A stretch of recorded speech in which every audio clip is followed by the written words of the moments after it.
I'm Dr. Amy Robbins, and welcome to Life, Death, and the Space Between podcast. I'm a clinical psychologist and medium, and here we explore life, death, consciousness, and what it all means. Today, Susan E. Casey is on the show. Susan is an MSW, MFA, writer, licensed mental health clinician, certified bereavement group facilitator, and certified life coach. Throughout the past 25 years, Susan has worked in hospice, inpatient, and home-based settings with teens and adults and taught numerous courses to executive leaders and clinicians. Currently, Susan works for a measurement-based care organization, provided clinical coaching for therapists, psychologists, and psychiatrists to improve mental health outcomes for youth and adults. Susan's blog, SusanECasey.com, chronicles her grieving process following the death of her younger brother.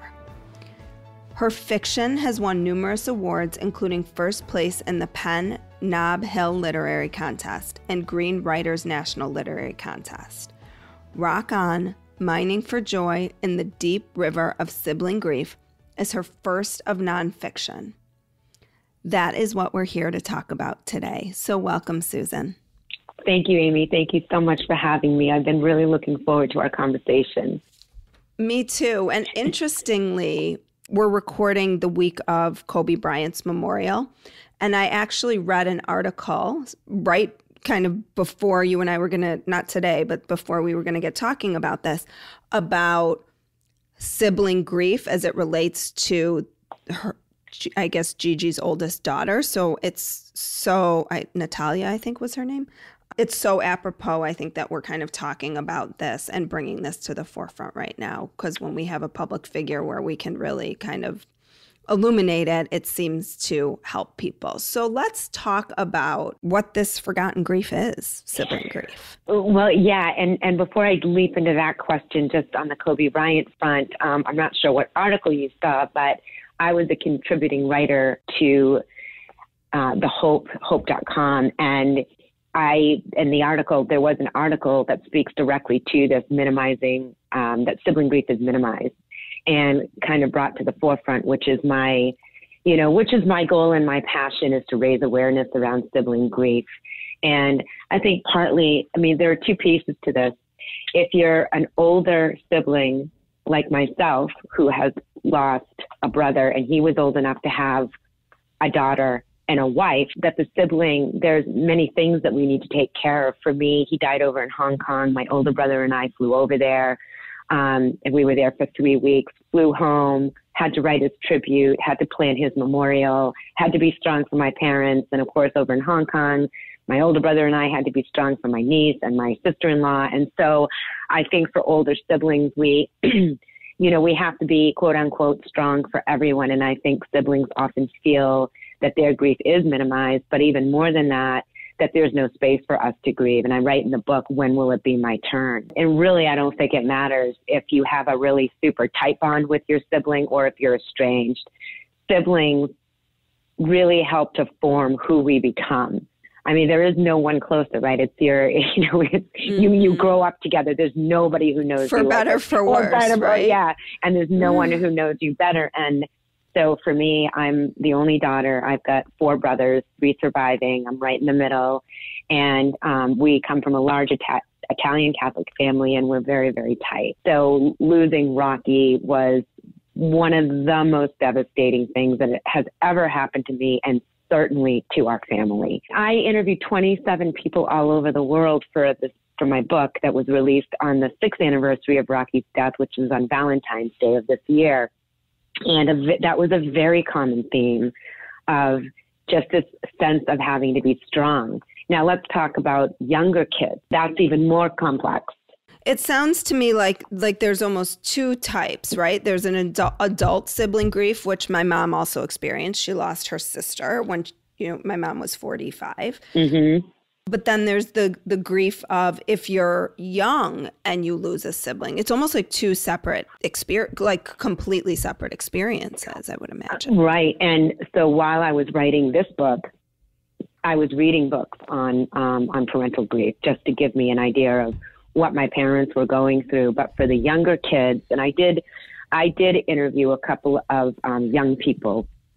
And I think that's a more complex because of a couple of reasons. One, the parents are so deeply bereft that it is very difficult for them to show up for their kids, obviously. You know, they certainly try. And I think that sometimes, you know, I've heard a couple of different stories where the parents didn't talk about the child that died because they were trying to protect their surviving children. I've heard stories where they just felt like they were just forgotten about because their parents were in such deep pain. So, and for the siblings, right, they're still young. They're trying to figure the world out. They, you know, they're in the midst of their brain development and don't know what to do with their grief because kids grieve very differently than adults. I ran bereavement groups at the Center for Grieving Children for years. And not that adults, it's a linear process, but I think we're much more overt in terms of the way we express our grief. And I think for kids, it looks very, very different. It can come out in behavioral issues. It can come out in spurts. They can become despondent. Mm-hmm. And so I think it's just a matter of knowing really of these siblings. And I say this to the older siblings and the younger ones, that the most important thing is that they have some support outside of, you know, their nuclear family. Because it sounds like particularly with younger kids, there's the loss of the sibling, but in some ways there's the loss of the parent, right? And the loss of the family system. Yep. Yeah. So it's like multiple. And I think with any grief, you know, when I've worked with people who have lost loved ones, it's not dissimilar from that, right? There's a loss. There's multiple losses occurring simultaneously because everything you knew shifted. Exactly. And I love that word because that's what I say, you know, that in that moment when there is a death, it changes everything in that 1 second. Life as you knew it is over. And then the journey becomes of rebuilding your life and what that looks like, you know, in the aftermath. So why do you think sibling death doesn't get a lot of recognition? Like, it sounds to me in so many ways that because of our relationships with our siblings, it should be at the forefront, right? It's always if a parent loses a child, that's devastating. If a partner loses a partner, that's devastating. But this notion of you losing oftentimes your best friend, your, you know, longest confidant, the person who holds your memories, your secrets, everything. Yeah. There's this beautiful quote. There's this very beautiful quote that when a sibling dies, the parents lose the past, the spouse loses the future, and the sibling loses both. And for me, when you ask me why do I think it's so minimized, I think it goes back to what I said, where as soon as it happens, it's amazing to me how many people will come up to you and say, you need to be strong. You need to be strong for your parents. You got to be strong, you know, going out to Asia. You got to be strong for your sister-in-law. And it's like, well, you know what? Who's going to be strong for me? And I'll never forget this. I did so many beautiful interviews, but there was this one interview where I interviewed Emily and her brother died. They were very best friends. He died while running. He was a marathon runner. And the very first thing her best friend said to her is, you've got to be strong for Amy. And Amy was her sister-in-law.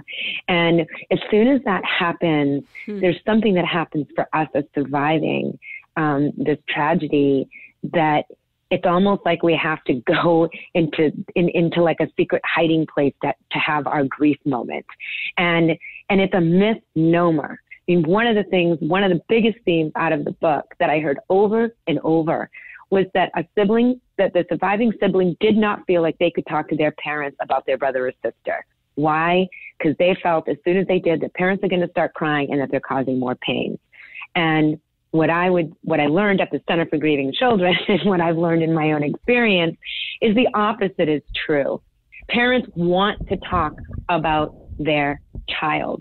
And so this whole thing happens within a family. Parents don't want to cause their children more pain. Children don't want to cause their parents more pain. So everyone sort of suffers in silence. So what I say is, please open up. No one's going to cause anyone any more pain than they're already feeling, because it's not as if they've forgotten that, you know, they lost a sibling or the parent lost a child.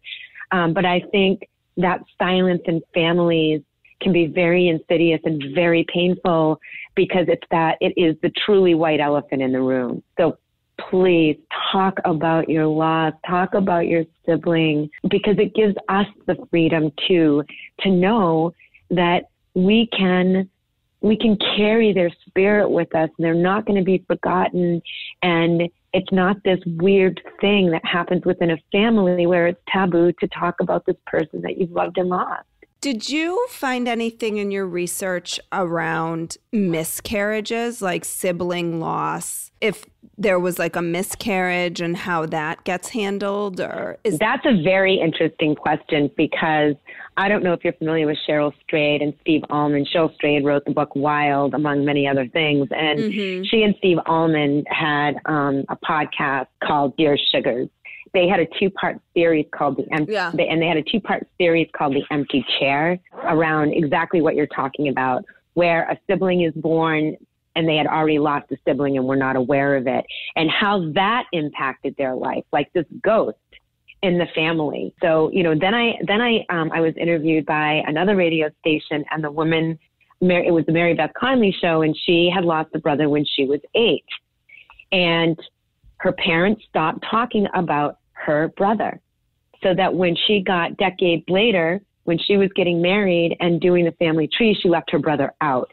And all of a sudden she had this meltdown and realized that she had all this delayed grief because nobody talked about this brother. Yeah. So, I mean, I guess, you and I are both therapists, right? We're probably believers in the notion of talking about things. Right.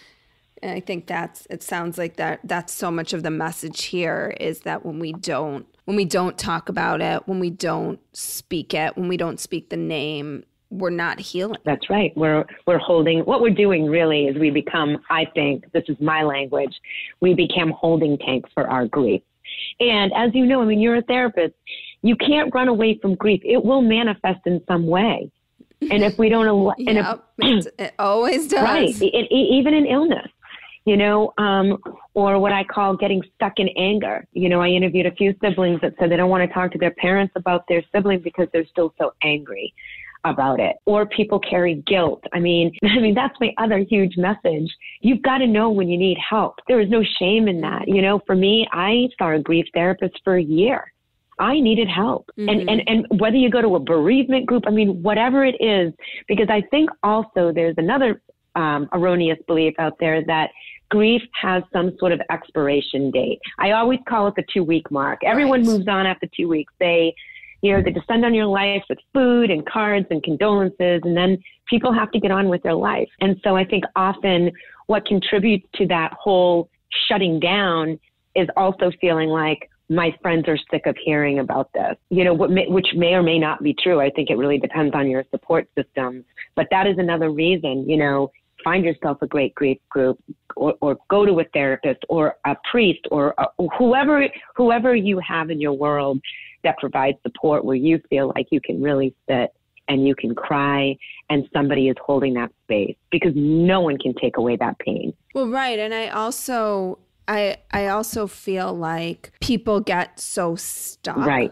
What I always say is it's like arrested development. So kind of whatever age you were that experience happened, if you don't process it, you will forever be, not forever, until you process it, you kind of get stuck in that space. Amen.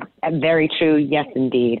And that's why when I watch the miracles that happen at the Center for Grieving Children, which is a little misleading, because the groups are for kids as young as 3 and for adults as old as 103. It's for all ages, and they're put into age appropriate groups. But I have families that have been at the Center for Grieving Children for 5 years.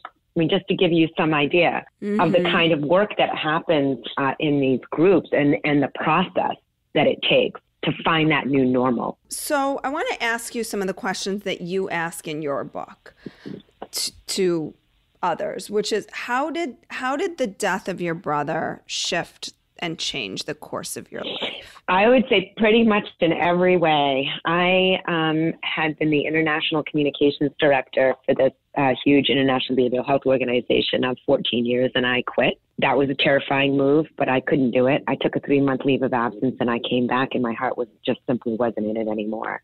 And, I had been And do you have a sense for why that was? Yeah, because I think here I've been in this field for 25 years, worked with all these families around trauma and loss, worked with kids in juvie. But, when my brother died, I had never known that kind of pain. I had never known that kind of darkness. And I had never known that kind of sheer terror that I would never feel joy again. And so showing up to work, to this job, no longer held meaning for me. But the caveat to that is prior to my brother's death, I also knew that I didn't really want to be there anymore, but it was kind of that golden handcuff, great salary, flexible, etc. But after he died, I was like, you know what? I can't just show up and not feel a deeper sense of purpose, given that my brother was 43 years old when he died. And so I left. And I was very fortunate that I could be able to. I know that is not the case for everyone, but I was fortunate I could take some time off. And that's when I started with the blog, and then I started writing the book. And along those lines, I was a fiction writer prior to his death, and now writing, after writing this book, it is this nonfiction realm where I really want to be able to touch people in a different way. And I'm hoping to give them some measure of hope. So I left my job. I wrote the book. I got my certification to be a bereavement group facilitator. And I just can't look at life the same way anymore. I don't get upset about things I used to get upset about.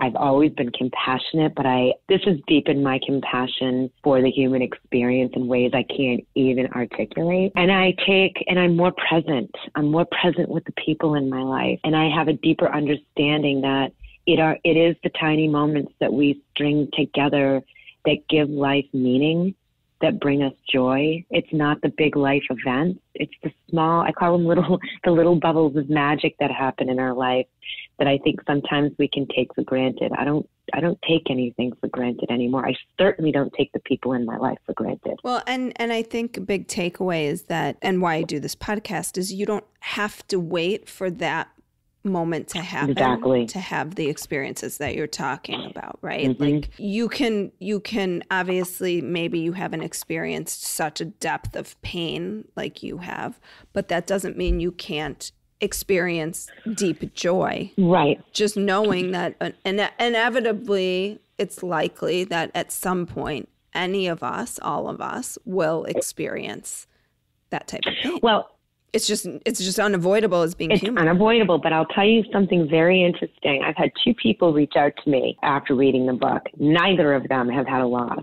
Like, I think one lost a mom that was in her 90s. The other one, hasn't experienced a deep loss. And both of them, 2 different people, just totally random, have said because of reading the book, they're going to live their life more on purpose.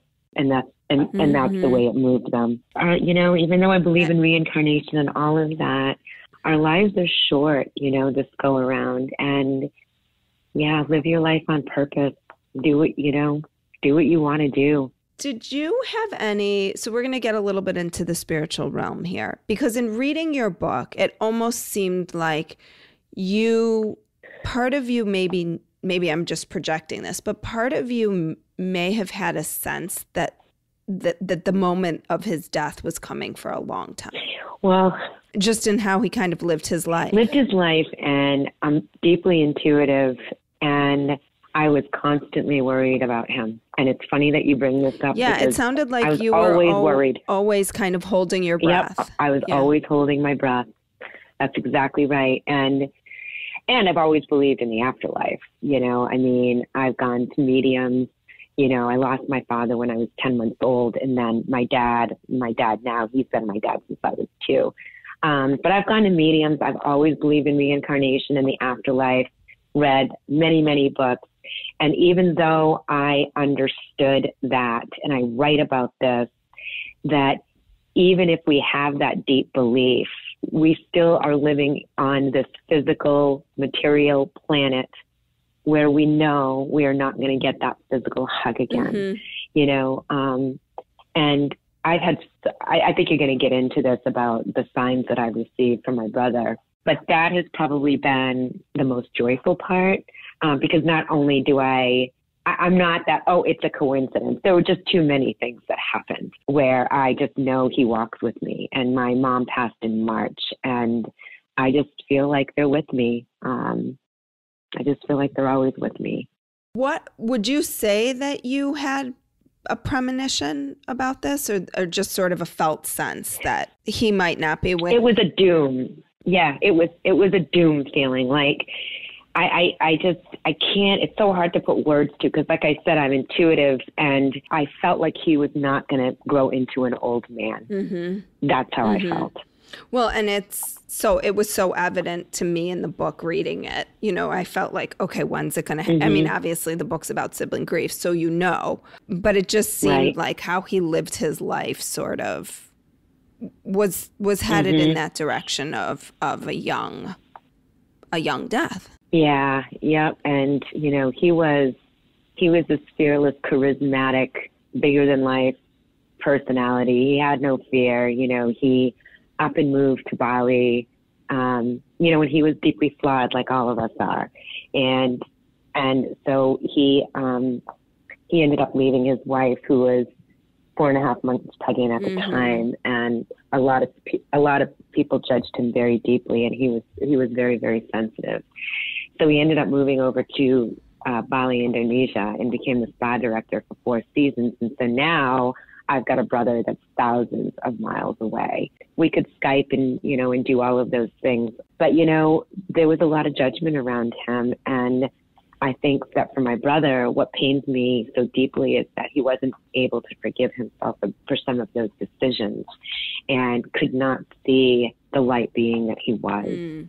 And he was loved. He was just loved so deeply. And he was such a good soul and very powerful, you know. So how has he come through since his death? And do you feel like he has resolved that, or come to understand sort of that part of himself that he was loved, and that he knew he was loved, and that he was good, even though he maybe made some bad choices? Yeah, yes, I do. And like I said, I've been to several mediums since his passing, which, as I said, was 6 years on February 14th. But let me tell you a couple of the most powerful. I've written them all down. There's too many to talk about on this podcast, but I'll tell you the two biggies. Several things happened over in Hong Kong where I felt his presence. It was palpable. But when I returned, my younger brother and I, my youngest brother, who is also my best friend, we were cleaning out my parents' basement because we were moving them out of their home of 42 years to get them into elderly housing. And my mother, upstairs in the dining room, she's got a picture of me and my 4 brothers. Our senior pictures are, all lined up on the top of the hutch. And Kevin and I were downstairs in the basement. We were talking about Rocky. We were crying. We were just in an awful state. And all of a sudden we hear this crash, and we run upstairs, and my brother's picture had flown off the top of the hutch, smashed on the ground. It was all glass, but the picture was completely intact. And he and I looked at each other. I get chills still now talking about it, because my brother is like that non-believer. But when that happened, he just was stunned. And I said, "Do you see? He is here with us." And then the other wild thing that happened, and there are times when I was writing this book where I could almost feel his presence behind me. And I went into a medium, and she said, "Your brother is writing a book with you." And I burst into tears because I knew he was. But I had this photograph of me and my 4 brothers, my favorite photograph of the 5 of us. And I have it on my little shelf. It's not framed. It's just like, just a picture. And I cannot tell you the amount of times I would come into my office and that picture had fallen on my computer. There's no wind in my office. It's not like my windows were open. And I knew it was him. And I can tell you story after story after story like that, where there is no denying. I think he's very powerful in the spirit world. And he's also very playful. He'll do playful things. He'll play with electricity. And one night I was watching one of my favorite shows, and the TV kept coming on and off. And I said, "Rocky, I love you. Thank you for being here. Thank you for showing me you're here. But could you stop? Because I really want to watch this movie. And it happened one more time, and then it was gone. I know. It's my favorite. My favorite are the signs because he's playful the way he does some things too. It sounds like it. Can I tell you one more? Of course, yeah. Do we have time? So for my 50th birthday, me and my girlfriends all decided we were going to go to Mexico and just celebrate our 50th birthdays. I was writing the very last chapter of this book when I went on that trip. And he had these gorgeous dolphins. He was physically beautiful, but he had these dolphins on his back, tattoos. And so we're sitting there on Traconis Beach, and my friend's talking about the death of her dad. I'm talking about Rocky. I'm talking about the dolphins. And all of a sudden we see these two dolphins jump out of the ocean. And Karen said, we've never, because they own a villa on Traconis. And she said, we've never seen a dolphin because the water is too warm for them. And we're walking down the beach. We go into this restaurant on the beach, and this little boy runs up to me. He starts dancing around me. He clings to my leg, and my friends and I are like, what is going on? And the owner of the restaurant came up and said, that is so strange. I've never seen my nephew do that. I said, what's his name? Mm-hmm. He said, Brian. So my brother's birth name is Brian. Mm-hmm. I picked up this little boy. He hugged me. He gave me a kiss on the cheek, and then he ran off. Mm-hmm. First of all, I've never heard of a Mexican boy with the name Brian. And second of all, I know that it was my brother coming through to hug and kiss me because it was bizarre. Yeah. And I think that signs can show up in so many ways, mm-hmm. right? It's not always the picture of the butterfly or the coins or things we've talked about on the show, but it can, I mean, I was the other day in line at picking up lunch, at a little bakery. And the woman who was standing in the line, I looked down at her hands and they reminded me of my grandma's hands. And then I smelled her perfume and I felt like it was the same perfume that my grandma used to wear. And then I watched the way she put the change in her purse, and it just felt eerily similar. And I was having a rough day, and I just felt like it was her way of saying to me she was there. And so to your point, it's not the same. It's not, it's not the hug that you would get or the love in the physical form, but there's something really comforting around feeling that support and that love that doesn't stop when we leave a physical body. Oh, it's so huge. I mean, and songs. The songs that will play at just the right time. I was in a grocery store after he died, and the song You're So Far Away came on, and I just burst into tears, and I left my groceries and I walked out. And we can ask for signs, right? I mean, we can ask for signs. And so, I think signs can show up in so many different ways. I think it's just, and I think, we have to believe, right? And that the soul lives on in order to be open to signs, and because not everybody believes, and, that's fine. We all have our own beliefs. But, I think that if you do believe when a sign shows up, you almost feel it.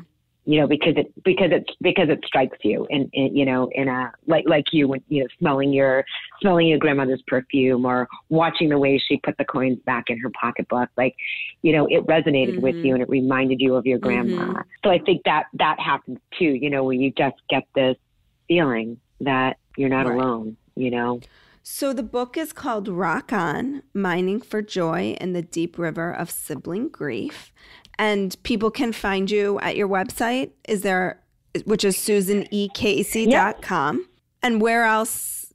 Instagram, Facebook, any of those places? Yeah, I'm on those. And the book is for sale on Amazon and Barnes & Noble. I mean, you can get it anywhere. And I am in the midst, I don't know when it will be ready, but I just do want to put this out there that I am in the midst of creating an 8-week online course for siblings going through grief as well. I'm not sure when that will be available, but that's on my website and as well. I'm sure if you have a newsletter or anything, people can sign up and then. Yeah, and they can reach me, right? Because my contact information is on there. My email is miningforjoy@icloud.com, and reach out. Perfect. And all of that will be in my show notes as well. And I'd love to hear from you. Thank you, Susan. Thank you so much, Amy. Have a great day. You too. Okay, bye-bye. Bye-bye. Like what you heard today and want to hear more? Curious about what comes next and what it all means? You can subscribe on iTunes. Just go to podcasts and find Life, Death, and the Space Between and hit subscribe. And you can follow me on Twitter and Instagram at Dr. Amy Robbins. Ask me any questions you might have, let me know what else you'd love to hear about, or just share your story. I can't wait to hear from you.